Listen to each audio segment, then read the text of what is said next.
तो धर्मांतरण रैकेट मामले में एटीएस की जांच बढ़ने के साथ साथ नए खुलासे भी होने लगे हैं। एटीएस को विदेशी फंडिंग के जो सबूत मिले हैं वो बेहद चौंकाने वाले हैं।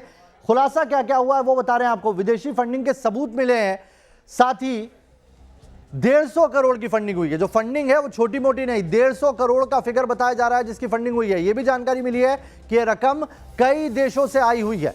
इसमें अमेरिका के अलावा और ब्रिटेन के भी कई संस्थाओं ने इसमें पैसा दिया। इसके अलावा भी टर्की और दूसरे देशों से भी फंडिंग हुई। आइए आपको बताते हैं कौन कौन से विदेशी ऐसी जगह हैं जहां से ये फंडिंग हुई है और इन तीनों संस्थाओं को पैसा मिला। दुबई से एक बड़ी रकम है जो इन तीनों संस्थाओं को अलग अलग वक्त में 5 साल के दौरान मिली है। ब्रिटेन से 57 करोड़ रुपए मिले हैं सलाउद्दीन और दूसरी संस्थाओं का। तुर्की से 27 करोड़, जी हां, टर्की से 27 करोड़ की विदेशी फंडिंग आई है इन तीनों की संस्थाओं को।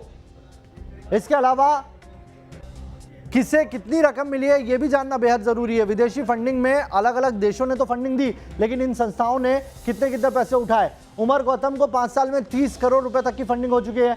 सलाउद्दीन शेख की बात करें तो इसकी संस्था को 28 करोड़ रुपए तक की विदेशी फंडिंग हासिल हुई है और कलीम सिद्दीकी की संस्था को 22 करोड़ रुपए विदेशी फंड के जरिए मालूम हुए हैं। यह धर्मांतरण गैंग इन्हीं पैसों के जरिए लोगों को बरगला रहा था और उनको पैसे का लोभ देकर, दूसरी तमाम चीजों का लोभ देकर धर्मांतरण का यह पूरा गोरख धंधा चला रहा था।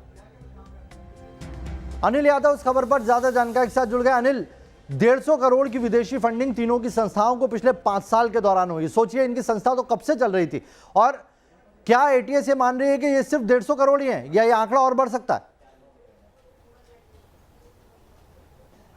बिल्कुल 150 करोड़ तो भी सामने आए हैं, लेकिन एटीएस की आर्थिक अपराध शाखा इस पूरे मामले की जांच कर रही है और अधिकारियों का कहना है कि ये आंकड़ा और भी बड़ा हो सकता है, क्योंकि ये सिर्फ धर्म के लिए ऐसा कर रहे हो इस बात की गुंजाइश कम है।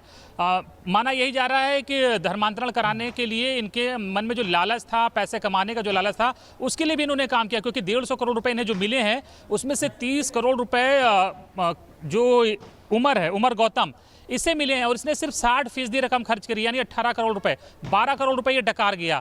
तो धर्म के नाम पर ये धंधा तो चला ही रहे थे, गोरख धंधा, और उसमें भी बेईमानी कर रहे थे। जो पैसा आ रहा था उसको भी पूरा नहीं खर्च किया, उसमें भी गबन कर दिया। तो 150 करोड़ रुपए ये पूरे आए हैं। अब तक जो जानकारी मिली है इसमें उमर गौतम और सलाहुद्दीन और कलीम, इनके पास ये रकम आई है और टुकड़ों टुकड़ों में इन सबको दी गई है। इसके अलावा महाराष्ट्र का प्रकाश कावड़े उर्फ एडम, उसके संस्था को 57 करोड़ रुपए मिले हैं। ब्रिटेन से भी इसमें से बहुत सी रकम आई है और 30 करोड़ रुपए इसमें उमर गौतम को मिले हैं। सलाउद्दीन की संस्था को 28 करोड़ रुपए मिले हैं और 22 करोड़ रुपए कलीम की संस्था अल हसन एजुकेशनल सोसाइटी को मिले हैं। तो देखिए पैसे आ रहे थे इनके पास, इसीलिए ये इसमें इन्वॉल्व थे और अथाह पैसा इनको मिल रहा था और उस पैसे को कमाने का भी इनके लालच था, इसलिए ये तमाम लोगों को इस गोरख धंधे में जोड़े हुए थे और मूक बधिर, विकलांग, महिलाओं, बच्चों और कमजोर तबकों को और जो गरीब लोग थे उनको टारगेट करते थे कि इस पैसे का लालच देके ज़्यादा से ज़्यादा लोगों को धर्मांतरण कराया जाए। और जितना अच्छा ये रिजल्ट भेजते थे बाहर बैठे अपने आकाओं को, उतना अच्छा इन्हें पैसा मिलता था। तो जाहिर बात है कि टास्क अगर अच्छे से कर लेते थे, ज़्यादा लोगों को पूरा गोरख धंधा चला रहे थे। आप नजर बनाए रखिएगा अनिल इस खबर पर, आपसे आगे भी इस बात डिटेल लेंगे।